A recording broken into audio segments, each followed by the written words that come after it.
Hey there, everybody. Is this thing on? Hey. So, hey, that's awesome. I appreciate it. Hola, ¿cómo estás? So, hey, I wanted to say thank you, everybody, for tuning in tonight. I'm really can't be more honored to say, as an independent filmmaker, what it's like to have an audience, and that is what it's all about. I think one of the hardest things I've learned from filmmaking is trying to find an audience. Besides setting up a screen on the corner and showing your film for everybody, this is what it's all about. So I wanted to start it off a little bit with just giving a quick kind of overview of what Hellhole was, kind of a little history about myself, and then I'll kind of open it up for some questions. My understanding is you guys can see me, so I'm watching the chat. Got a little bit of background in Justin TV. I'm 36, so I'm kind of old. I don't do a lot of Facebook. I don't do a lot of Twitter, but I think I'll figure it out. So, inspirations for the movie. Yeah, that's cool. So that's exactly what I wanted to kick it off with. Um, 34, huh? Sweet. So yeah, so we're all kind of the same age, and I think that's why you guys are digging the movie, is because I go into it. Yeah, old people watch the best horror. And Brian, you're old as shit. So what can I say?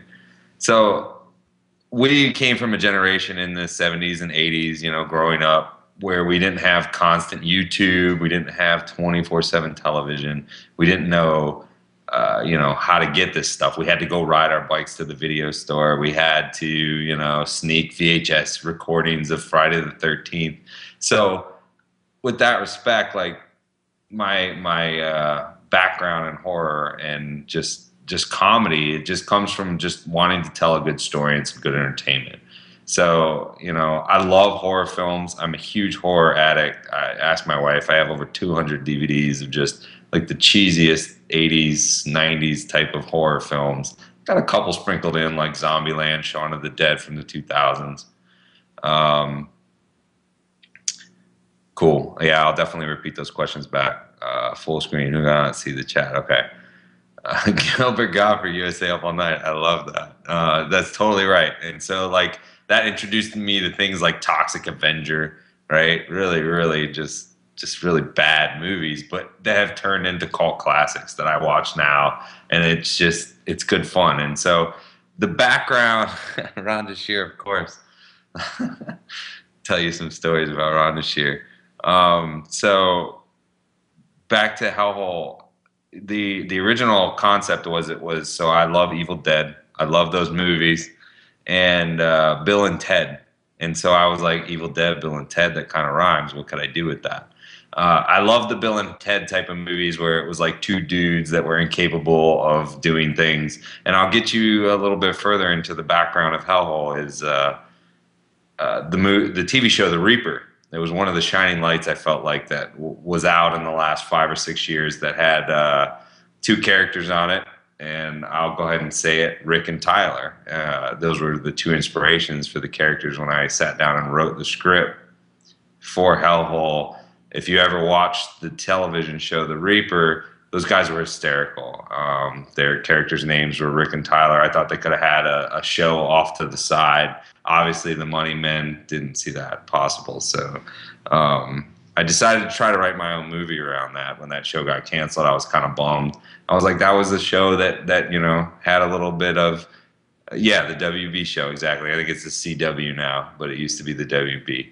So if you go back, if you've got Netflix, I think it's on there. If you've got the ability to get DVDs, it's a great show. It's so funny. It only ran for 2 seasons, and it was actually written by girls. Kevin Smith directed the first episode, which is an hour long, of the Reaper season, and it's just so funny.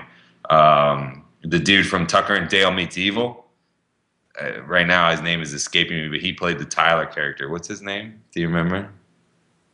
Tyler Labine, that's his name, yes. So his name is Sock in the show, and I use their actual names, Tyler and Rick. Rick played Rick Gonzalez. Rick Gonzalez was the actor. He played a character named Ben on the show, and they were just these two goofballs, basically a bunch of nobodies that ended up kind of, working with the devil and getting souls back to hell. And it was just this great mix of horror and comedy. So with that being said, like I took Hellhole as this movie that went through all these variations. I originally wrote it as a run kill type movie, like wrote it like like Jason, Friday the 13th, 5 friends show up at a bar and they find a door to hell in the back and they go into hell and now they're in this other world. And so you're asking how long was the script writing process? It was over a year. I mean, really, it was probably over more than that, but the actual writing took over a year. I really wanted to nurture a feature. I'd written some shorts, as you guys just saw, Rest in Peace. Those took, a couple of weeks. They're fun. But I was like, what could I do myself? What kind of movie could I make myself? And so that's where, this came up. Hellhole felt like the kind of movie I could make. It was a buddy picture. And to your question, how much was the budget? It was around $10,000 is what we ended up totally spending. It was kind of self-financed between my wife and myself. My wife is awesome, so she let me take money and make a movie, which is pretty cool. She forgoed vacation for a few years, and for that I still thank her. How long was primary filming? Primary filming lasted for Hellhole. It started in June 2012 with casting.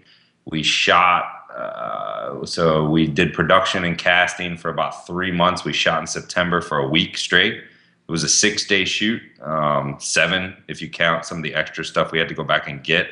I don't know how many of you have gone into filmmaking, but it's very intense. You think you have enough time blocked off, but you don't. Yes. Thanks, man. That's so awesome. Yeah, the film just aired. It was Hellhole. Never do what?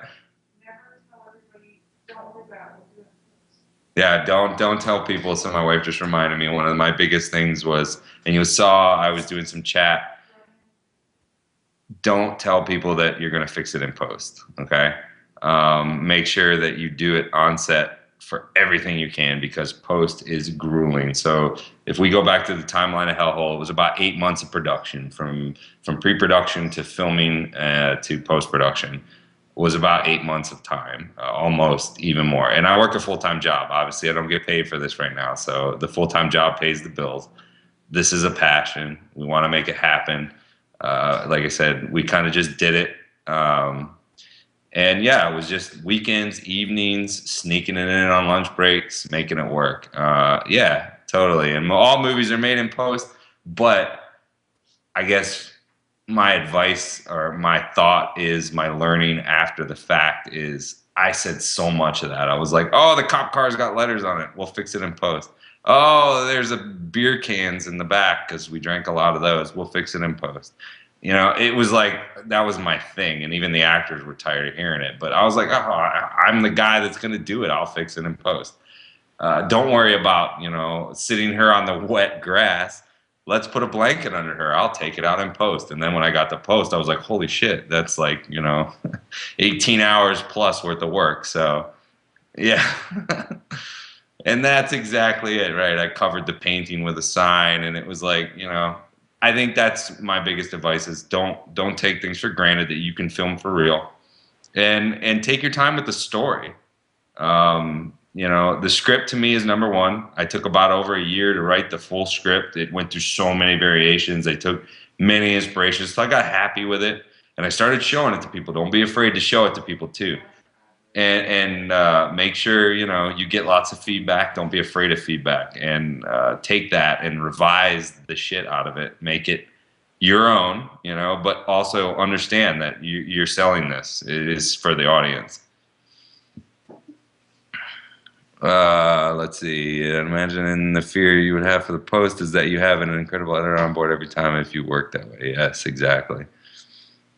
Sorry, I'm reading some of your chats. Yeah, telling a good story besides a bunch of blood and guts. So I had about 5 effects that were planned for this film that didn't make it into the final cut. So if you guys got a chance to see the movie, if you saw the parking lot scene with the crawly demon, he comes out of the car and he chases the guy around the parking lot. I thought that was real funny. It was comical. But I wanted the scene to end with a fire extinguisher to the face and an exploding head. And we had the budget. We had the head. My effects guy on the film was Roy Woolley.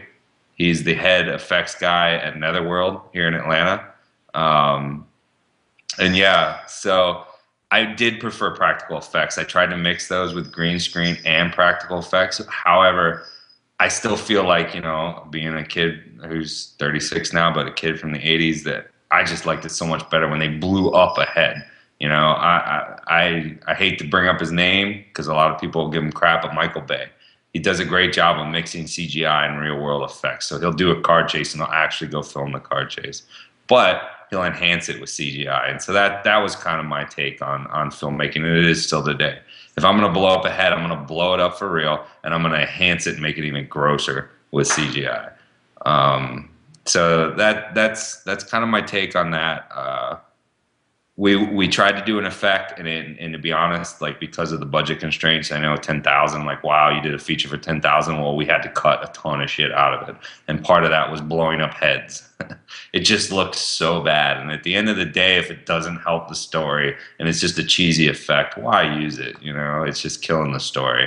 And you know, it might have hurt the film a little bit in the horror genre because it's kind of killing, you know, the horror, the blood, the guts, and all that stuff. I tried to mix that in as much as I could because I love that stuff. I love that shock, that awe, that fun stuff. But I don't want to just do it to be gratuitous, you know. Torture porn to me is a whole different genre, and I'm not just trying to destroy bodies and blow things up, and that's, you know, that's a different thing. So what's my plan regarding distribution? Do you have an idea what you'd like to do? So it's an interesting question. Obviously, I just made the movie, made it, and hope it goes somewhere. Don't really have a plan. I didn't have a plan when I started. I was going to try to use social media, online presence. We wrapped and actually released in January, had our first screening. We'll see where it goes. I mean, so I entered about 6 film festivals, and I'll be honest, 3 of them already have said no. Not because I don't think that, and this is what I've really tried to sort this out. I don't think it's because they don't like the movie. I think it's because, one, it's a little under production. Nowadays, a film festival, a typical horror. So some of the film festivals I entered, to say by name, were Chicago, Seattle, Atlanta.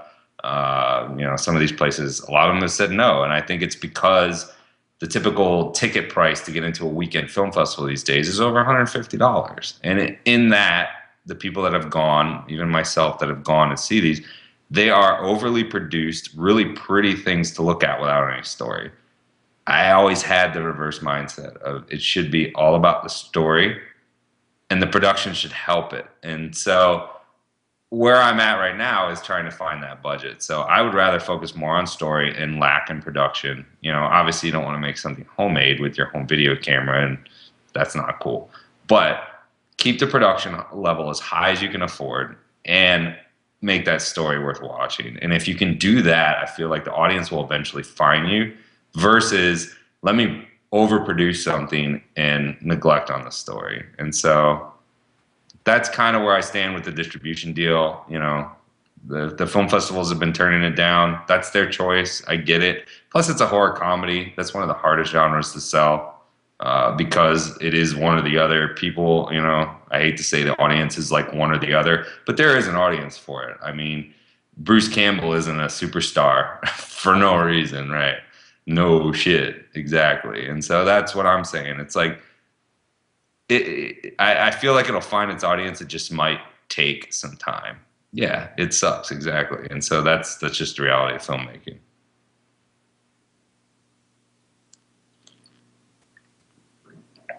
The Atlanta Horror Film Festival, right? And so we'll see what they say. They actually have until, I think it's August. They run in September, and we'll see, right? You either love it or hate it, exactly. That's the reaction I've gotten out of it. Okay, did I miss some questions? That'd be awesome. Can you actually scroll back up, or do you need me to do it?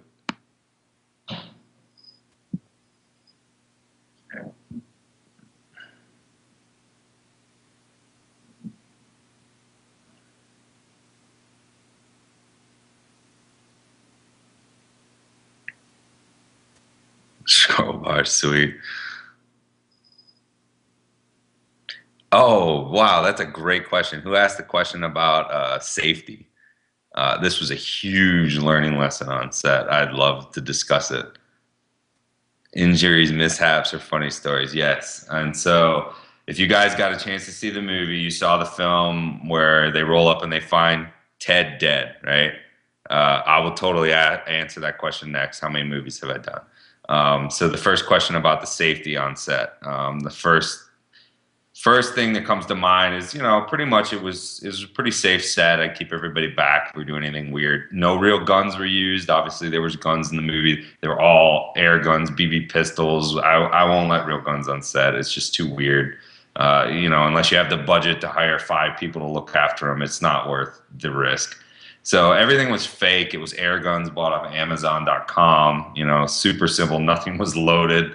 It was all CGI After Effects type stuff. The guns were just for show.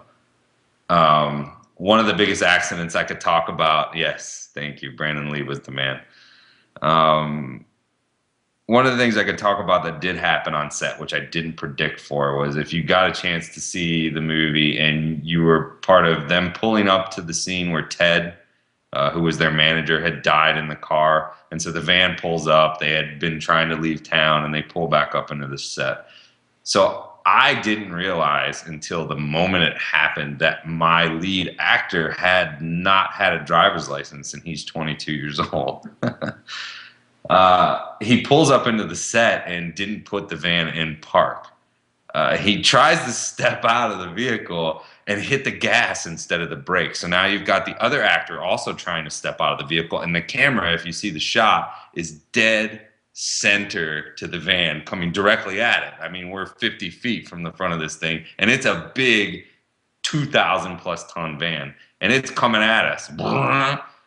Everybody jumps out of the way, and I'm over to the right trying to help set up the next shot, basically, because not only are you the director, but you're also everything else. It's indie film. The van's coming. I turned to my left. It had run over 2 lighting setups, almost took out the camera. Hopefully, my DP jumped out of the way. And meanwhile, the main actor's hanging out of the door yelling, "Oh shit, oh shit, oh shit, oh my God." I jump into action like Superman, and nothing credit to myself. It's just the reaction. I jump into the van and I slam it in park. The van owner's standing there, and I only paid him about $50 to show up on set that day. I met him on Craigslist. He didn't know me. I didn't know my main actor had no driver's license, and I think he peed himself. I really do. And that's kind of, that was lesson number 1. Somebody could have died in that. And, I took that as just a, wow, I'm so glad nothing happened. It turned out that even the light rigs that he ran over, so I have a friend who makes lights, and they were these huge aluminum kind of tubs with all these different, fluorescent lights inside them. And so the van hit those directly and ran over them. Not a single bulb broke. The camera got out of the way. The tripod was fine. I don't know how we walked away from it. We had to bend the lights back a little bit. But yeah. Accidents on set was huge. I mean, like I said, I am so happy no one got hurt, but it could have been a lot worse than it was. Yeah. Next time, I'm not letting the actors drive, and that was the rule from now on. You don't drive. The keys are not in the vehicle. It's things I learned. You don't know. I obviously we had a casting call. He's a really talented actor. We did tons of read-throughs. I didn't know he didn't have a driver's license. You don't learn that until he almost runs over everyone on the crew because he didn't know where park was, and he panicked. And so that's, learning lessons. So from then on, I was a little serious about where things were and how they were happening on set. And so I'll go back to earlier question. Let me see who that came from. Looks like PD Superman. How many movies have I done? So about 6 or 7 years ago, I started getting into filmmaking. I've got a background in graphic design, web design, creative, whatever. I got into filmmaking, editing, video stuff, and I just always had a passion for writing. To learn about, what background I would have as far as filmmaking, I always loved horror films. It's kind of, my passion, but I love kind of the light and dark. I like horror and comedy, and that's kind of the genre I choose to play in. Um, how long I've been doing this, how many movies I made. I did one movie back with you guys familiar with Chiller? It's a television station on DirecTV. I did a movie for them in a contest. It was their first year running. I got an email, and it was my first film I ever went and did on my own. It was called Dracula Must Die. If you check out Vimeo, our Vimeo station has Dracula Must Die on it. It should. If it doesn't, hit me up. It's pretty funny. Yeah, thanks. Yeah, exactly. So I have Chiller on DirecTV as well, and we didn't win, but it was a lot of fun, and I learned a ton about filmmaking. We shot it in a day. It was like a 5-minute short about Dracula. You know, this guy comes home to visit his old grandmother, and it turns out there's a vampire in his house, and he tries to take care of him. And the vampire, you know, slowly sucks his blood. Yeah. That'd be sweet. Yeah, I'll send that over to you, Mr. Indie Horror. Thank you, Robert. Uh, so it's a fun movie. It's horribly produced. It's one of the reasons why I don't promote it. I mean, we shot it in like 7 hours. I think I held the camera the whole time. I was learning. Yeah, I was totally learning. And the second film, I worked with Mr. Landfill Brian, who you guys have been seeing here, Brian McQuilkin. Yeah. Brian's kick-ass. He's an amazing writer, director of his own right, and he's done his own films. And so him and I got a chance to hook up about 5 years ago, and we shot a movie called Rest in Peace that I wrote. I worked with him on another project that I think Indie Horror is showing as well, called Mayhell Keeper. And check that out. It's a great film. And I did some DP work, or not DP work, but just PA work, kind of whatever he needs. So that was kind of my thing, is in the background. Okay, yeah, awesome. So it's being aired on Friday.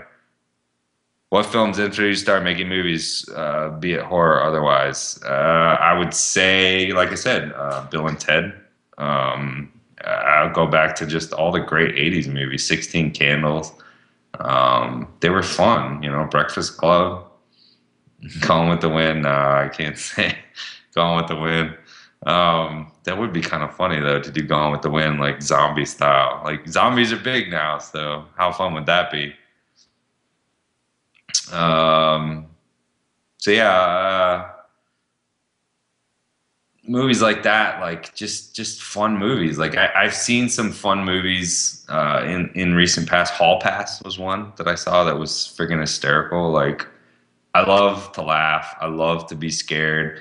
If I could pick a modern horror movie that I've seen recently that was really good, I liked Insidious. That was kind of cool. That's what I call like this modern. Yeah, but Cabin Fever is going back to the early 2000s, so it's not. I don't know if that's modern. I think they even made a sequel I never saw. Drag Me to Hell was decent. Sam Raimi tried to get back in the game, but you know he's doing Wizard of Oz now. Love the original Fright Night. Yeah, totally. Exactly. Those are the movies that influenced me. And you know, to be honest, the remake of Fright Night wasn't that bad. Are people going to give me shit over it? I don't know. I actually enjoyed it. Colin Farrell was a little Twilight, you know, that shiny kind of sexy boy. Lost Boys. Oh man. So here's one of the things in my future projects. Robert asked me to kind of talk a little bit about that. What kind of things are coming up? Lost Boys is one of the movies that I have written over and over and over, trying to come up with a version of it that is my own, but gives you the feeling of Lost Boys. I love vampires, and Twilight has ruined it. Sorry, my wife likes Twilight. I do not. So I think, you know, it's kind of started to ruin the genre for this audience. And, you know, I have kids. So I try to show them, you know, movies like Lost Boys and Fright Night, exactly, to try to, hey, this is what vampires are like. They're crazy, you know. It's not shiny, sexy people all the time. But, you know, in its own right, I guess it has its place and it has its story and the genre. I don't know. Maybe I get in trouble for saying that, but emo vampires, exactly. I think that'll be a new Halloween costume for the next 10 years to come. So I'm working on a couple of scripts right now, and that's kind of where I'm taking it. You know, shopping hellhole around, seeing where that goes, and yeah, bringing it to the next generation, right? So I just watched the other night. I actually, so I have two children. One's 12, one's 7. Um, they sound a little young, but you know, I introduced them to things like American Werewolf in London, movies like that. You know, I think they're great classic movies, and they told a different type of story. I have not seen Lords of Salem yet. I want to. I actually just read the article in Fangoria about Zombie and Lords of Salem and how he was able to basically just make that movie however the hell he wanted with this huge budget. That is where I strive to go. I think all of us do as filmmakers, but oh, disappointed, really. I got to be honest, I was thinking that uh, because of the porn theater scene, right? So I fast forward things, you know, that's what's awesome about technology.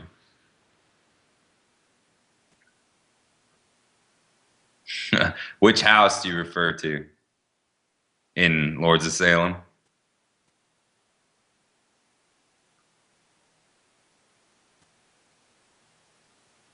Oh, 10,000 corpses, yes. Yeah, great, great.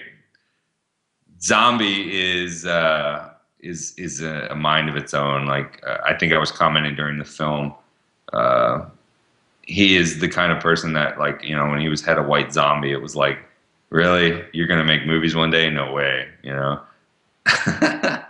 That's funny. Um, but he's grown into this amazing filmmaker. Just to comment on Zombie for 2 seconds, like, you know, House of a Thousand Corpses, Devil's Rejects, they were great films. They were disturbing as shit though, because they were so real, right? And so you'd watch these movies and you would just get that pit of your stomach feel, like, oh, this is sick, you know. But they were an emotion, and an emotion is powerful. But when he got into Halloween, the remakes, right? I felt like he was able to cross that line between just being real and telling a thematic story. And so, like, he took what John Carpenter did and made it real, but kept that line. And that was so cool about Rob Zombie and his career. And I was really looking forward to Lords of Salem because he hasn't really done stuff since then. Yeah, art is not safe. That's right. And you know, with his track record, like, producers are willing to throw millions of dollars on him and say, do what you want. And so it's interesting to see that Lords of Salem looked from the trailer, and I saw 3 different versions. That's why I haven't run out to see it. It looks all right, you know. It's interesting.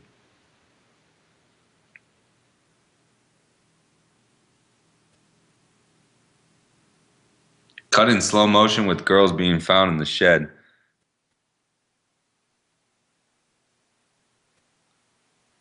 Sorry, I'm trying to read your comments. 3 times and still was promoting his wife. Are you talking about Lords of Salem? Yeah, his wife seems to be the centerpiece of his work lately.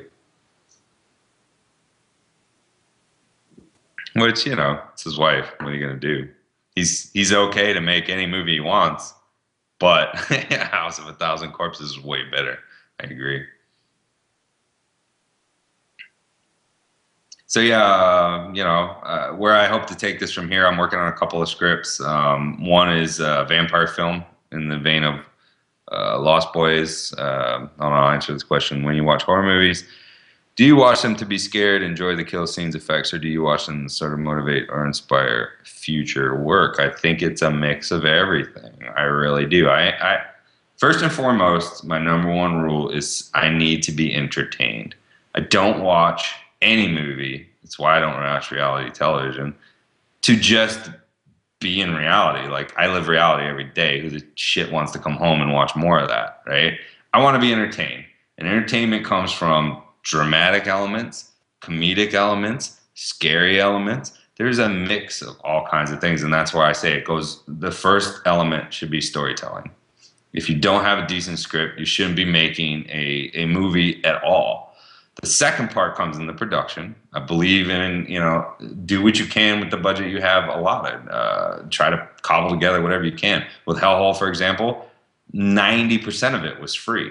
But the 10% of it I thought the count that we did spend our money on was things like the effects, things you can't get for free. The makeup artist, he's not going to work for free.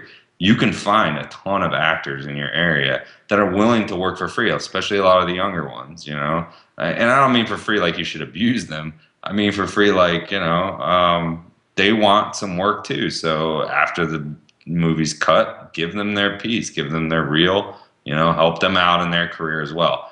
I wasn't getting paid for this. They didn't get paid for this. We're making something cool here, and that's how I approached it. And my wife is the same way. And so we kind of approached these people once we kind of decided who it was, and we did that.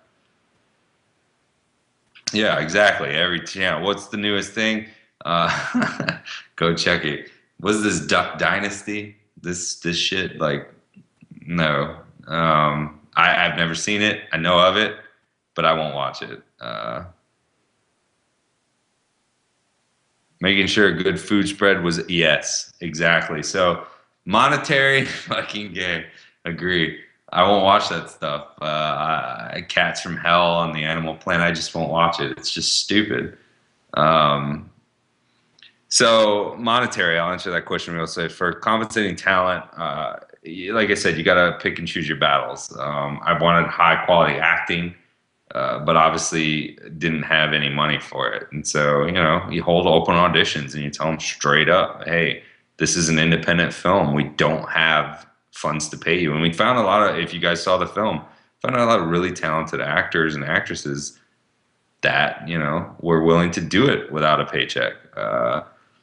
Like I said, but in return, you give them, you take care of them on set. You make sure, their gas is paid on the way. You got to make up for it in some way. You can't just say, hey, do what I say and work 20 hours a day and I'll see you back at 5 a.m. You have to take care of them. Having great sound and good lighting in order for this. That's funny. All right. So the question about Brian, I'll answer your question next too about what's next in the works. It's kind of what I keep trying to lead into with some of the scripts I'm working on. So the first question about where it is production versus story rank for me. These are two hot topics right now, especially coming out of Hellhole, because Hellhole I feel like is a really good movie, and anyone that sees it, I feel like enjoys it. It's not just me. I enjoy it every time I watch it, but I've seen it 100,000 times. But every time I've shown it to people, people that have no association with the movie, they laugh. They think it's funny. They find the parts scary that are supposed to be. So where does production rank into storytelling? I think they need to be a mix of 50-50. If I had to pick one or the other, obviously I've made my choice with Hellhole. I would rather make the movie for a lower budget and tell a good story than sit around for 5 years trying to collect the income and have a weak script. I would rather show good story than flashy camera work. That's just my preference. I think it has to be a mix of the two. But in today's day and age, I mean, again, maybe it's because I'm a person from back in the day. If I had $10,000 in 1980, I could have made one hell of a movie. Now with this technology that I have today, you can make something feel fresh that, doesn't cost you $100 million to make World War Z, which looks horrible. That's just my opinion. So yeah, I would always pick over storytelling over good lighting. However, this is the battle that I'm going through right now with the film festivals. Is I think you have to have a really good mix of two. So the next project I set out to do, yeah, me too. So the next project I set out to do, Brian, just to say, is I want to make Hellhole 2. One of the things that I've started with a script is Hellhole 2, which is kind of in the works, called Hellholier, and it's about the dudes, and they go out to do yeah, exactly. 200 million, is that really what they spent on that piece of shit? That trailer looks horrible. The zombies don't even look dead. They look like crack addicts. So for Hellhole 2, I'm thinking the dudes are on tour in Mexico, like their little band is start to blow up, like the Black Stallions, right? and they're starting to get blown up, but still in these little small third world country towns. And so they end up in Mexico and they break down and they end up at a little, siesta where they open up another hole. And instead of, said character, it's, a padre instead of so character. And like, I want to bring back Deputy Dudley, who is the sheriff, to play the sheriff of the town of Mexico, which I think would be funny as hell. Yeah, that's exactly right. We'll go to Norcross. So that's one of the projects I'm in the works for. One of the other ones is working on a vampire script about a teenage high school vampire who's got a family history, who meets a bunch of other vampires in a town that he just moved to. Again, kind of thinking about the vein of the Lost Boys. And one of the script I'm working on is about futuristic storytelling, which is basically, I try to relate it to like The Matrix meets Freddy Krueger. And the concept film is about 5 friends that, the Day of the Beast, I'm going to have to send me a link to that one. The concept film is basically around 5 friends who go to a movie theater, who plug in and kind of have a virtual reality experience where you're in the film, and as you're in the film, you begin to die, similar to Freddy Krueger. So it's a script that's in the works. It's probably in its second draft. Like I said, it's still a in the works thing. But I've tried to take things that I've learned and incorporate other stories and continue to keep it fun.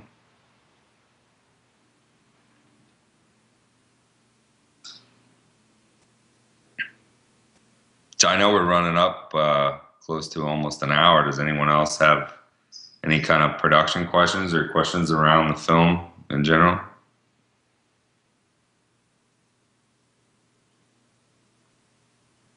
And no, I did not paint my kitchen like McDonald's on purpose. It was like this when I got here.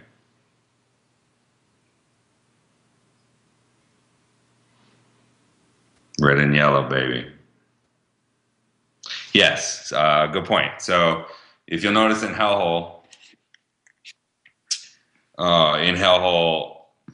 it is a standard definition film that was basically done for production costs. HD was a little Hulkamania.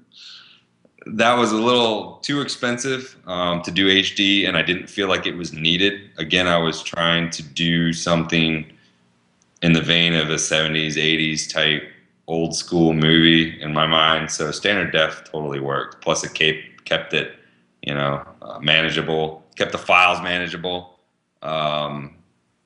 HD, I want to do the next film on a red. That's how much I love new quality cinema. But the cost, I shot on a DVX 100. I actually purchased it off eBay for less than $500, so very affordable these days. I shot on tape, used a MacBook Pro to edit the entire thing. I found a sound guy that was actually the mustache man in the film. And yeah, the DVX is just durable, it's lasting, it's awesome, it keeps your costs down, and it looks great. It shoots 24p. And so the footage I felt came out great. It's just only 720 by 480, so you're still going to end up with a standard definition picture. But like I said, the type of movie I was doing, a B movie, a B horror movie, and I knew that's what I was going out to make. I wasn't trying to make World War Z, and nor would I. So that's where that landed. But great question, though. Yeah, I mean, you want to stay away from home video cameras. I had a whole light kit set up. I mean, I had a DP. I had to hire a director of photography. We had, probably a 15 set light kit, something that could fit in the back of a truck. It wasn't, I didn't have the monster trailer and the steady cam guy. And obviously, like I said, for a budget our size, we were doing everything. It wasn't point and shoot. We had storyboards. We had everything ready to go.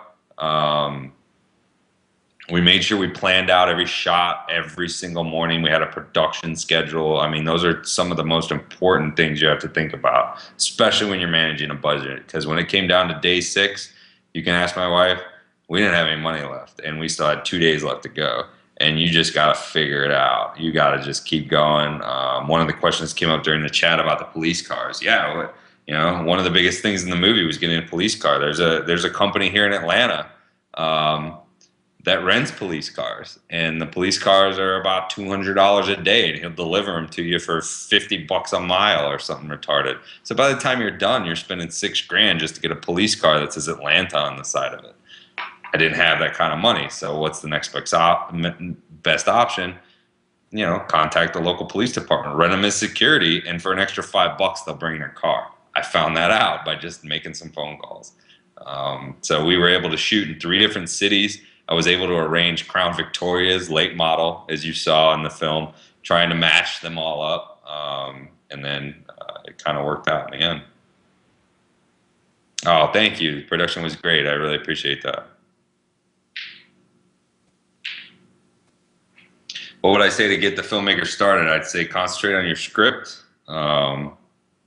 Make sure you have your production schedule in order, and really think about, how you tell a story. Again, that's where I focus back to every single time. And beer. Lots of beer.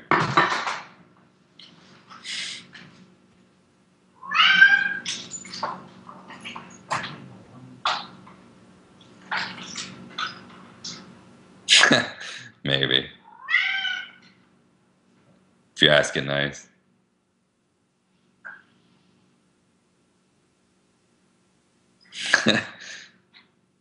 Oh, you want the cat in a cameo in the director's chat? No, I don't like cats. That's my daughter's cat. Not a fan.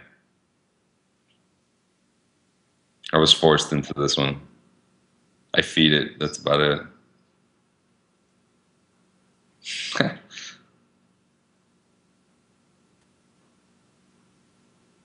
So yeah, I'm looking forward to the future of filmmaking.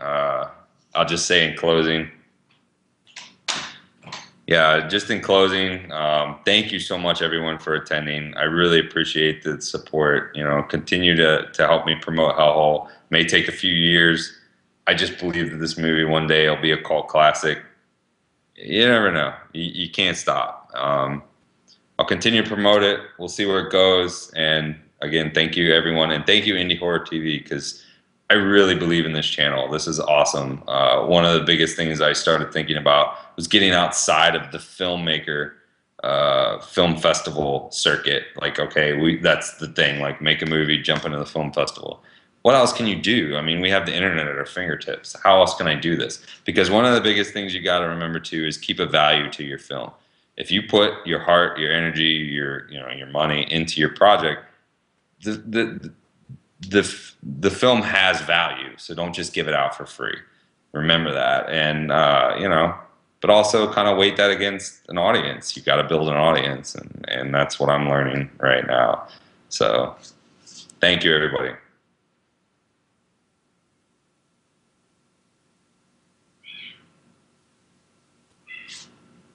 Eat at McDonald's.